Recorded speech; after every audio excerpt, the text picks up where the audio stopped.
Facebook and Google and so on in Africa. If you look at internet penetration, Nigeria over there is the highest in Africa. It's not showing, it's about 96 million people. We were ahead of Russia. We then, over the last 2 years of recession, we actually fell behind Russia. But it might be interesting to you to note that Nigeria is number 8, actually driving a lot of what we do. So our cloud services, the quality of our services, the international accolades we have drive towards that. We're the most connected Tier 3 certified data center in West Africa. That means that if there's any African company that wants to be hosted in the place that allows it to connect all its countries together, it's the place to be. We've been building out over the last few years. I mean, currently we have about 255 racks capacity. By the end of Q4, our expectation is to have built a top floor there that takes us to 530 racks. And our goal is to hit 3,000 racks and around about 8.5 megawatts of cooling IT capacity. People say, what do you do for power? We're actually like a power company. We optimize what we do for power. We don't have utility yet. We're bringing in dedicated utility. But you know, we're in Africa, so we'll organize ourselves to deliver what works well in Africa. So through Diesel, we generate what is accredited by even world-class independent companies as world-class. We'll diversify, we'll bring in some gas later on as we grow. So we have quite a growth trajectory there. When I say that, it's quite a lot of small businesses and MSMEs actually use cloud services from outside of Africa. We've got a significant amount of data that's hosted outside of Africa. So what that means for you is that you're actually spending or calling your uncle or some friend or trying to figure out how to find dollars to pay your bills, yeah? And, you know, that actually constrains your growth. You've got some system over there somewhere with all of that latency, the performance is reduced, and so on. In delivering what is comparable to the best in Africa, it gives any SME the access to consuming IT services that's hosted locally. It's what we call cloud on ground. The reason we call it cloud on ground, you know, if you say man on ground, the man is there, it's on ground. It's a sub-brand to Rack Center. So your cloud is on ground, it's here. If it's here, it's located in an environment that hosts the local internet exchange. So your customers' experience of your IT services are significantly better than if they are hosted elsewhere. Or even if it's your own services actually that you're consuming for running your businesses, your own experience of that is significantly better. And we now moved forward to be hosting the ECOWAS Internet Exchange. So what that means is every single country in the West Africa region is connected to Rack Center Exchange, which means you have instantaneous experience as you use the IT systems. What does that mean for you? We talked about branding and the importance of branding. You set a goal. There's nothing wrong as a small business if you get the right fundamentals in place and you're actually determined to do it. To set what is a seemingly impossible view of the future. What that does, it seems to some people impossible. At least it clarifies what this impossibility is. You set out your stall of how you're going to achieve it, and it will motivate you and every single one of your employees to achieve that goal. And at most of the time, I mean, if you want to put a man on the moon next year, you know, you have to make your impossibilities kind of in context, okay? But there's nothing wrong with you saying, first stop Nigeria, next stop West Africa, I'm going to be looking out and I'm going to make sure I'm as good as anything, anywhere. And that's one of the kind of things that we push. Well, the other aspect is if your IT is down, your business is down. I understand why people would have felt I'll go abroad to use Amazon Web Services or so on and so forth, because there wasn't a Rack Center in Nigeria 3 years ago. But right now, you now have those services that are available that can be consumed locally. And you can jolly well, you know, expect service and quality of service and the technology to be as good as anywhere in the world. Because it's Nigerian doesn't mean that we should compromise. I was at a conference this week, and there was a term that was used that was quite interesting, you know, Afri-skepticism. Afro-skepticism. If it's African, it's not just for us here in Nigeria. It's because it's African, therefore there should be a problem with it. I think we can just have a damn attitude to say, no, we'll make sure what we do is as good as anywhere else in the world and prove it. And one way to prove it, and one of the reasons we go for the certifications we go for, like being, the Uptime Institute is the recognizable body for the quality of data centers. And you won't find many on the map that are certified by this body. So basically, it says to anywhere in the world that is looking at it, I wouldn't have thought Nigeria had this capability. Now they see it on the global map, they think, oh, that's interesting. This is actually better than quite a lot of locations in Europe, even in the US or elsewhere in Asia. That gives the confidence and the validation I can go and use that service. That takes out that Afro-skepticism out of it. So we shouldn't just stand up and say, it's unfair, Afro-skepticism. No, you jolly well just make sure what you've got to do is as good as anywhere else. And you see, as you run your business, there's a dependency across all of these things, okay? And this is what we say to businesses, including big businesses, that if your IT is down, the data center is down, then everything else doesn't work. Your customer service sucks, you cannot deliver on your business. And what we deliver is do all of that on behalf of companies so that they can focus on their business. We will focus on how the environment they run their IT in and provide the right operational environments. When I talk about tier 3, that's what it means. It's a validated level of performance, minimum downtime 8 minutes per month, compared to the other tiers, tier 2 and tier 1, and you can see it's a big difference in downtime there. Actually, even though the design is 8 minutes per month, we've been running for about 3.5 years now, and we haven't had 1 second of downtime. And that's something we can validate to our customers. Thank you. Also, being carrier neutral, what that means is that you're not linked to a carrier. If you're truly carrier neutral, all of your ISPs, all of your telcos, they're all connected directly. What that also means is that we're connected to every single one of those undersea cables. So do you know that on the South Atlantic coast of Africa, every single country is directly connected to a facility we have here in Nigeria through fiber? That means we actually can deliver our services to exports to any of those countries, and also actually, interestingly enough, to other countries in Europe and the US.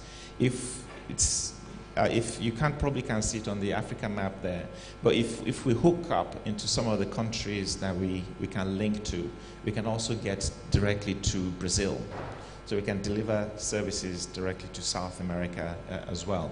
So our view is a global view, proudly Nigerian, and creating a very strong African brand. So what it means, actually, we know that we're the most connected tier 3 facility in West Africa. It's known. We're still validating the most connected in Africa, but you probably find maybe there's one most connected in Africa, but certainly it's the most connected in West Africa. And there's a whole range of awards here that we have. I'm setting this also as an example to SMEs that there isn't a reason why you cannot set a broad goal, put the right things in place, like the right ERP systems, doing the right things, paying the right tax. We're a learning organization. Actually, being here from listening to the other presentations have been a great learning experience for me. I've taken personal value from that. But there's nothing wrong with also setting a goal that you'll be recognized globally for the quality of what you deliver. You see, a lot of German companies are like that. They run, the SMEs are about 40 to 60% of the economy, even in Germany. However, they're tuned, it's like they're programmed from school. They're tuned into just operating and looking outward, always looking outward in terms of the quality. It's a way of life. It's the expectation of quality. So what I can tell you is, if anybody, anytime, in building your company says, "Oga, make you just manage it," please, just, no, the term shouldn't be in your vocabulary. We'll manage it. It's brand eroding. It kills your business. And then one thing we don't do in Rack Center is to manage it. No, actually we take a pride of just standing up and say, no, we'll stand up for the highest quality, whether it's in Nigeria or not. And people who work for us understand that very, very much. If you look at the technologies we have there, I talked about a bit technical here, this I guess, but a few pictures won't hurt. Those are the Meet Me racks. We call them that. That's where all these telcos and ISPs and so on that we talk about come into Rack Center. They're there and they can be directly connected to any of the businesses hosted there. We have quite sophisticated cold environment. IT systems need cooling. So you have a cold site that allows your systems to get the cool air, and a hot zone where all that air goes back around again. And you have quite a structured environment in there. Sometimes people come in and say, I can't believe I'm in Africa, and that's perfectly fine. Or speak and engage with Rack Center employees, and I think that's interesting. We actually in Africa, I only have one expat working in Rack Center. Everybody is Nigerian. And we have people who come in from Europe to say, thank you, this is Nigerian. And we have very sophisticated cooling technology. Even in Africa, where the weather is quite hot, quite harsh, quite humid where we are, we still manage to achieve about 1.5, which is called this power usage efficiency. It's the most efficient, actually, that we've seen in Africa. Being here doesn't also mean that we shouldn't focus on efficiency and sustainability. It's actually, from an economic point of view, makes sense, because it means that we're spending less burning diesel and the power we create, for instance. And we'll be expanding our capability from diesel power, as I show there, to dedicated utility and gas. But we've been expanding our products and services. We've got Cloud on Ground, which is cloud services, to provide those services here. We do the carrier aggregation because we've got all of the carriers there. It helps people understand that they can be highly connected, and we can help them understand who provides the best ISP service in certain circumstances and so on. Professional services and managed services. It's actually because a lot of our customers have been asking us about providing these services. So what is Cloud on Ground? It really is a marketplace where a whole range of cloud services can be delivered. If it's your web hosting, I would suggest if you go to www.rack-center.com and try it out. Actually, under that is .ng in a way, because we have .ng domain. If you're .ng, you resolve your internet requests through the Internet Exchange Point of Nigeria. You don't go off to Netherlands or the US or California, you do it locally. If you go to that site, the response is instantaneous. CENTRE. Yes. Interestingly, CENTER is an American term. CENTRE is a world, it's United Nations Standard International English. So that's why we've used that term. So you have a comprehensive marketplace of all the cloud services required, including co-location and so on. What it means is that we can stratify the services. Big corporates can have X number of racks, and all their big systems. Smaller ones can have the single racks and some sub-racks. And a range of businesses, including SMEs, actually can also have cloud services that are delivered to what you want. Your website hosting, your infrastructure as a service, you can purchase all of those capabilities here. What we're doing actually is we've got some anchor capabilities, and we're building those out over time to include what you would want in a range of ERP services, in a range of other cloud-based services as well. So in summary, we are the first Tier 3 in West Africa for design. Also now very close to getting the construct certification done. We've had the people in from the US and the UK, and my God, do they take you apart? But that's been a successful process to date. We're truly carrier neutral, the most connected, certainly West Africa. Now, this is around Nigeria, just very, very quickly, when I talk about the prime geophysical location. Do you know Nigeria is only slightly right of the Greenwich Meridian, yeah? And we're about 6 to 9 degrees north of the equator. It's like God put us in that ideal position globally. You know, if we deliver outsourced services, contact center services, as our people speak very good English, we're in the middle of the world, you know, halfway between the US and Asia, in the same time zone as Europe. We really are blessed with a geophysical location. What it means also for us in using this geophysical location is that because we're halfway from South Africa to Europe, so anything that's hosted with us is actually half the latency, or half the latency for anywhere in Africa, yeah? And I'm just putting in context because of the businesses we run here as well as SMEs can take advantage of that. And you know, I speak to some of the contact center businesses and so on. They say, well, we've got to be able to be bold and deliver the services from a perfect geophysical location, given the benefits we have of how we speak English and the levels of education we have. And the absolute numbers, you know, 97 million people accessing the internet. If you look at the ratios, you might say it's 50%, but 97 million people is a lot of people. So there is a lot of potential we have, even with our geophysical location. You know, we're very scalable to grow to being one of the largest in Africa. We're one of the largest deployed capability in West Africa right now. It's highly efficient and a modular build, and really it's the heart of connectivity and cloud services delivered from here in Africa. Okay, thank you very much, and appreciate the time you've taken to listen to me. Please. Can we give Mr. Ayatollah Koka a rousing?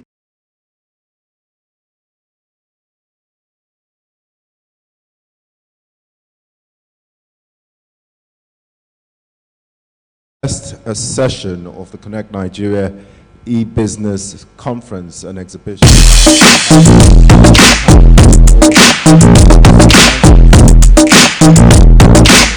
that, I have an announcement to make.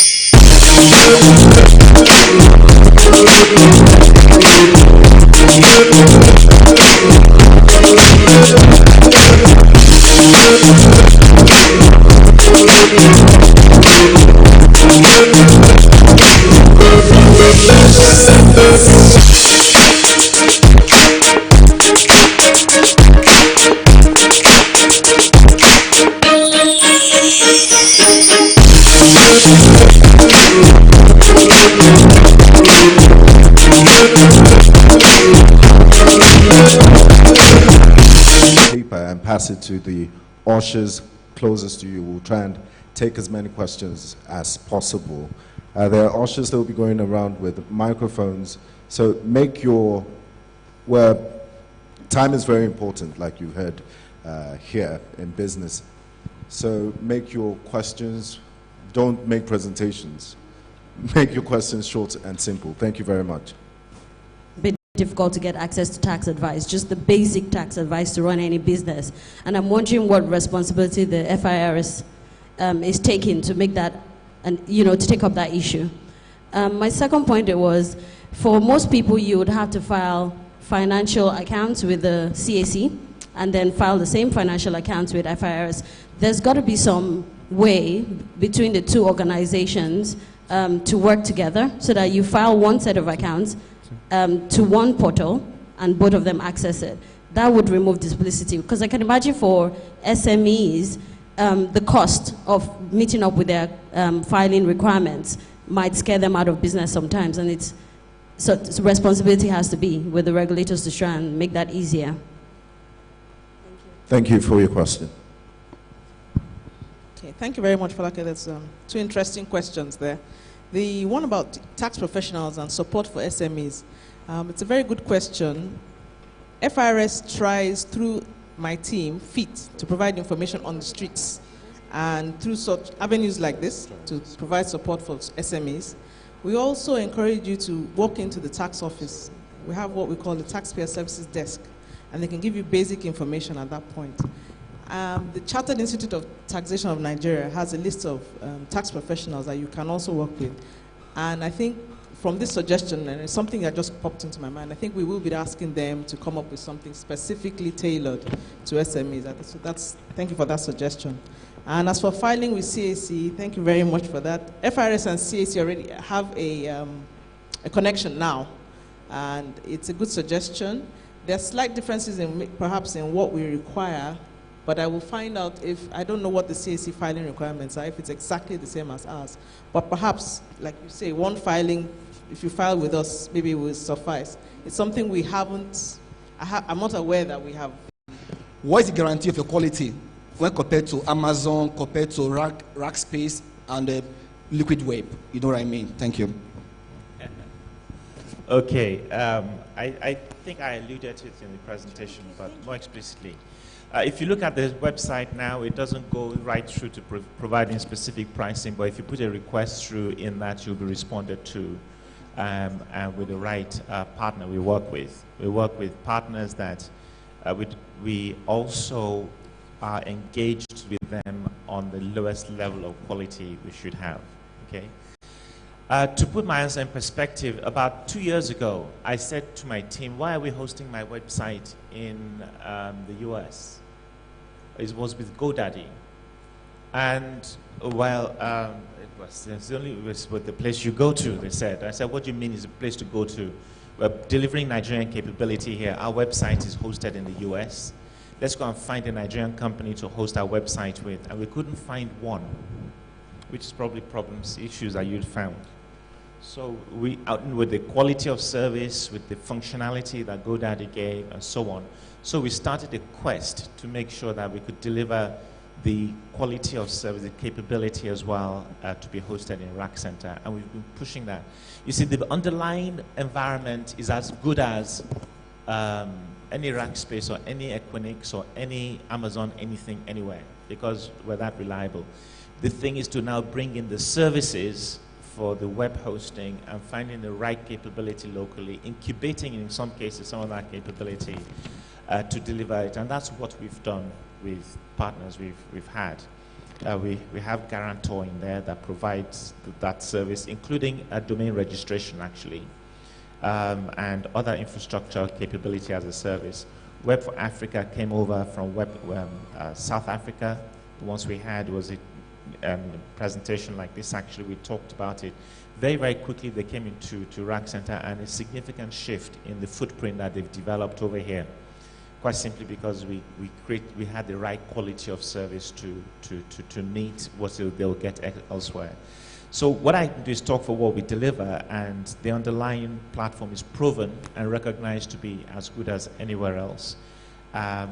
In hosting, in what we deliver now locally, you'll get higher performance, and it will be as good as you'd get elsewhere. You know, actually, I noted the comments made about ISPs, you know, making sure you deliver to what, yeah. One of our values is authenticity, yeah? And, you know, the thing about authenticity is really quite profound and wide-ranging. But quite simply, you say what you do, and you do what you say, to the quality of what you say you've done it. And so we're authentic about to deliver. And it's also sometimes when my colleagues speak elsewhere, maybe go and collect some award in Europe or something like that, I always remind them, look, it's not just about Rack Center, it's about Nigeria. Should engage in any aspect of Rack Center that is not up to the expectation, then feedback is something we will take and make sure we act on it, and act on it very, very decisively. But so far, our track record, we do very regular customer service surveys. The feedback we've had has been pretty good. Thank you very much. Remember, questions cover all the panelists, and we've covered quite a wide range. It says, what's the importance? There are two questions here. What's the importance of corporate image in branding? And the second question is, how can someone create a slogan that will help your brand reach its target audience?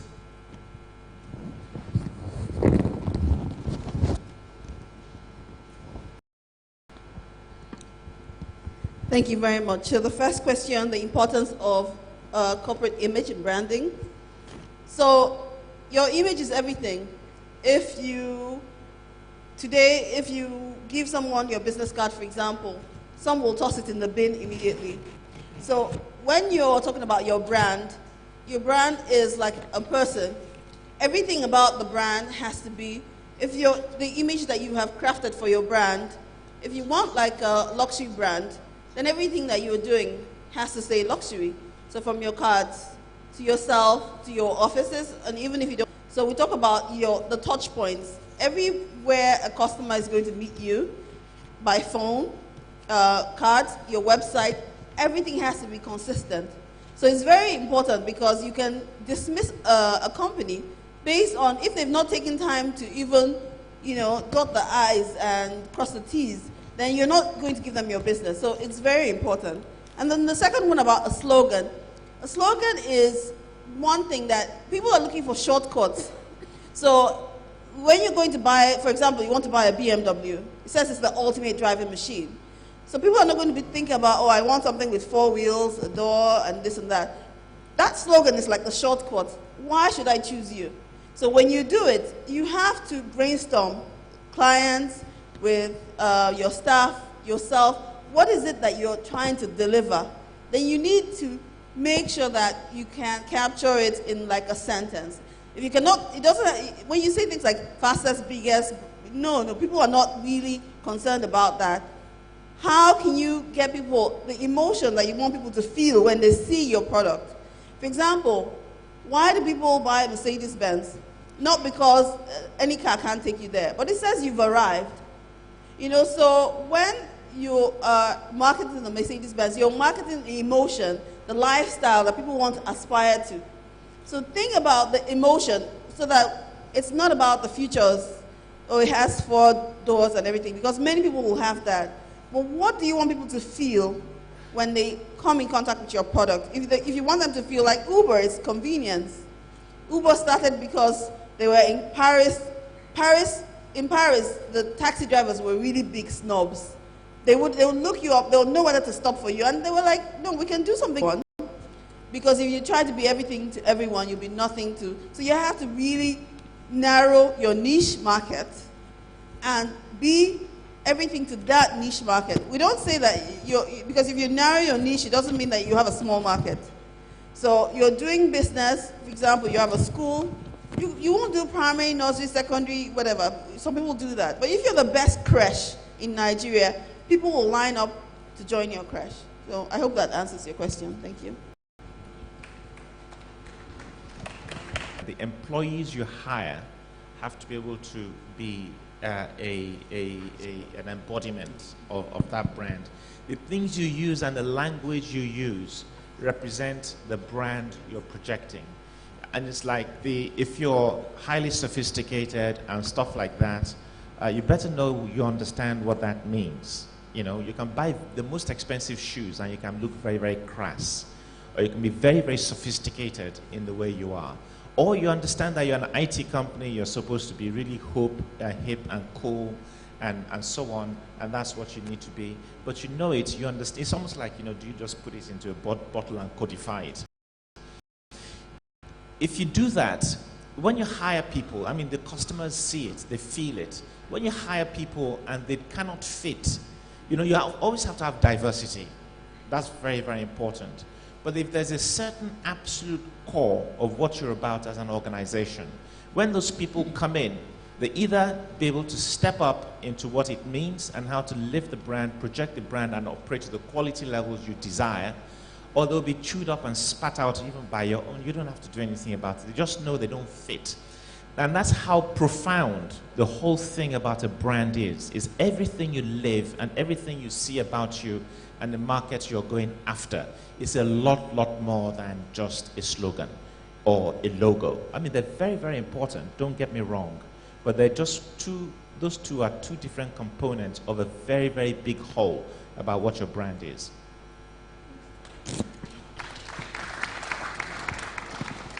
Thank you very much for the clarity. My name is Samuel Omokwe, and can my individual thing suffice for my business?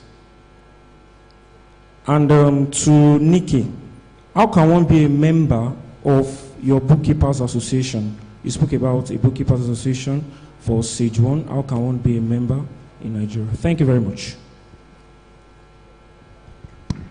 Okay, I'm happy to hear from an aspiring business operator. When you say your individual tin, are you talking about the tin you use to pay your personal income tax? Yes? Okay. Depending on the nature of the business you run. So for example, if you're talking about providing bookkeeping services and your business, you're using your personal name to run the business, yes, you can use that and charge VAT and remit. Okay? But I mean, just listening to all the conversations around branding, you need to make sure that your decision to go in that line doesn't limit you in terms of branding. Now, for us, it's fine. We're not concerned about your branding. We just want the revenue. Yeah. But in terms of growing your business, you have to take that decision. Am I going to always run my business as, Mr. So and so for, forever? So, for us, you can pay as long as you can pay your taxes, that's fine by us. Okay. So to answer the question regarding how you can join the advisor community, it's very, very simple. You can just go to www.sage1.ng and you just go and sign up as an advisor. Once you sign up as an advisor, your advisor account manager will contact you immediately with the next steps on how you certify. And once you're certified, we'd actually list you on our website as an advisor for the Nigerian market. But you can go to the Sage One stand, and there's a lady by the name of Fumi, and she will give you a lot more information. Thank you, Nikki.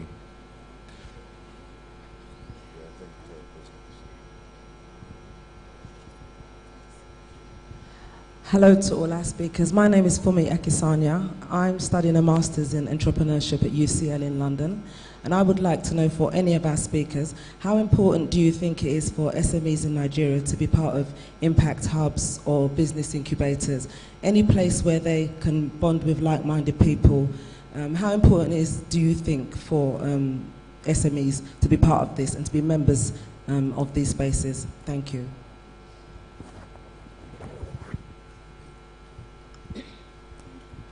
Well, I think that is something that is happening now that is assisting a number of small businesses to grow. It's called collaborating communities. So you find, for instance, the likes of Co-Creation Hub.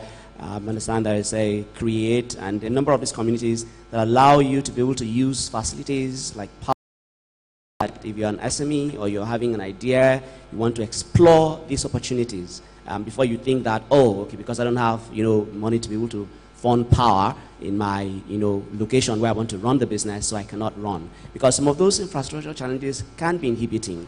When you think about how much you need to, because power is not stable, how much you need to be able to run, sometimes it is mind-blowing.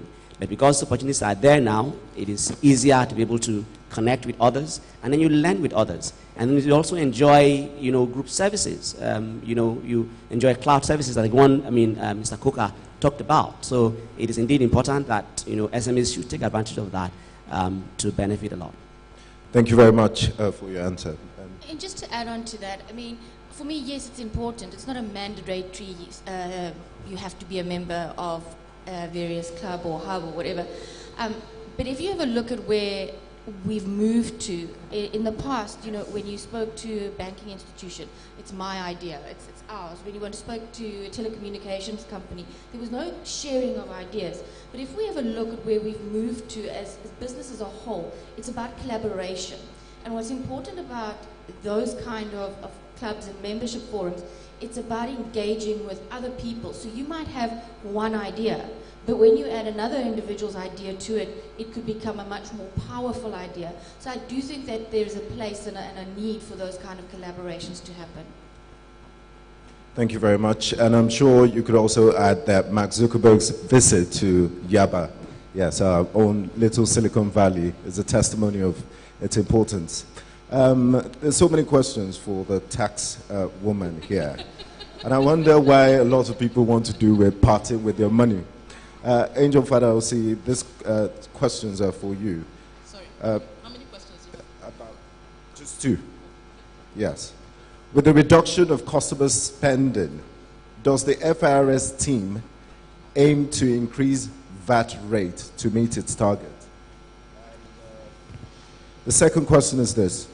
Is it necessary to charge 5% VAT on an incomplete project of a company that a client pays for instrumentally?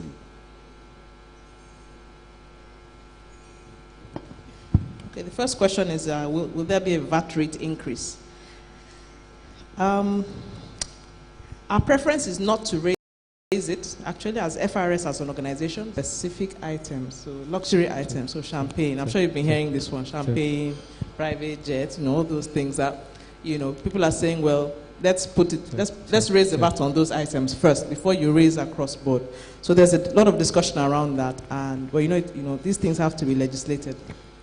So it'll take some time, but yes, there will be an increase in the VAT rate, but I believe the first step will be to address luxury items before it goes across board.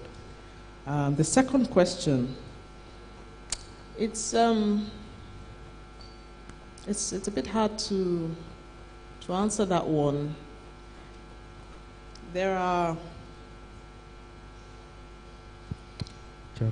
how do I put it now?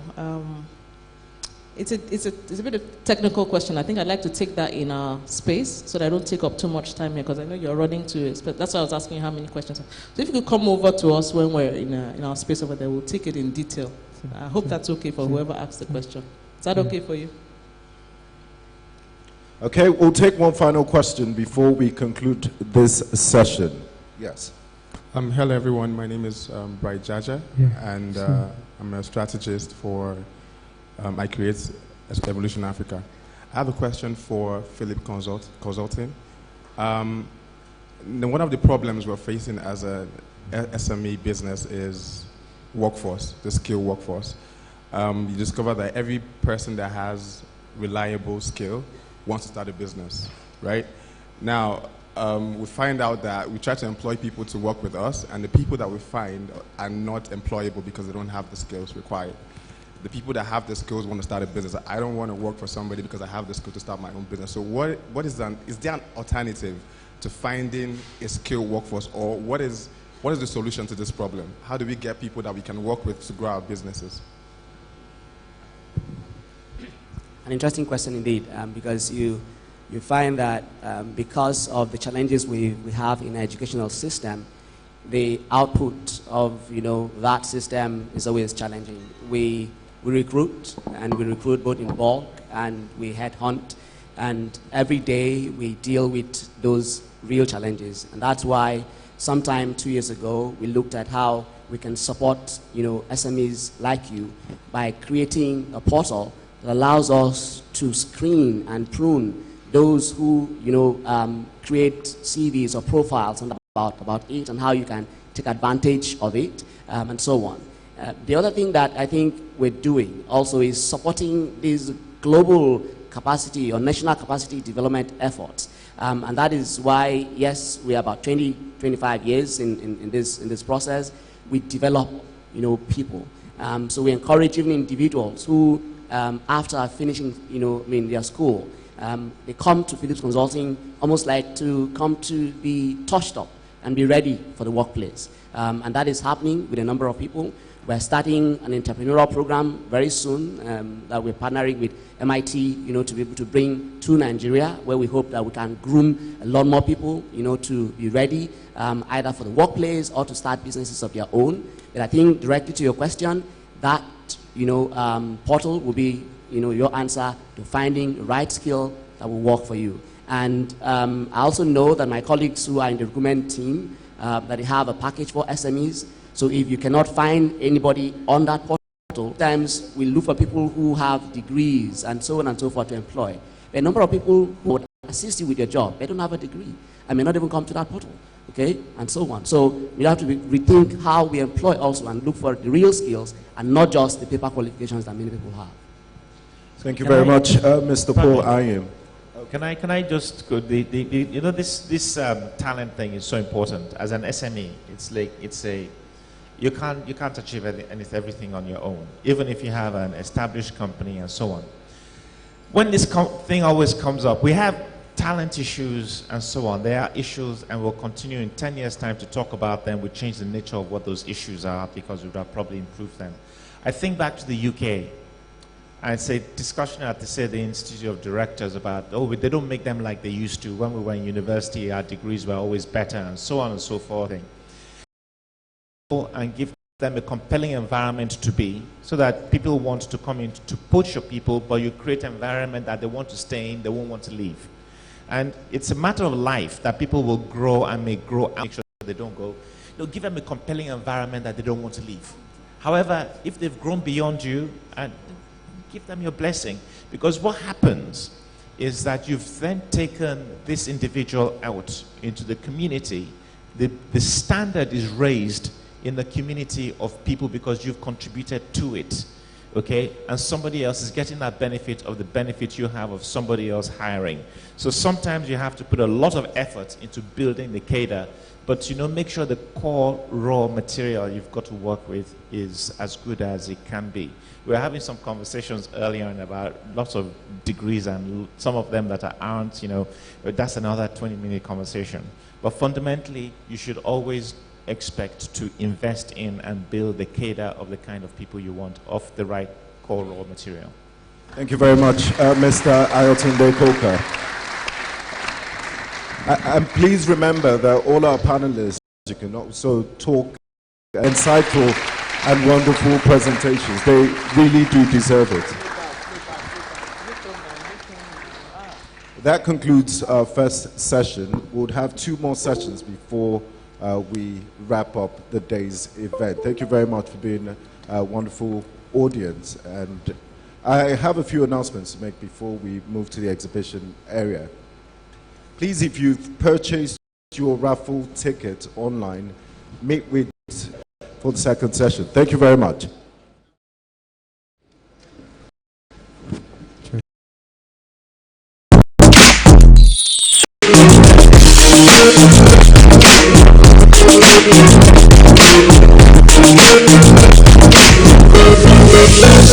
Let's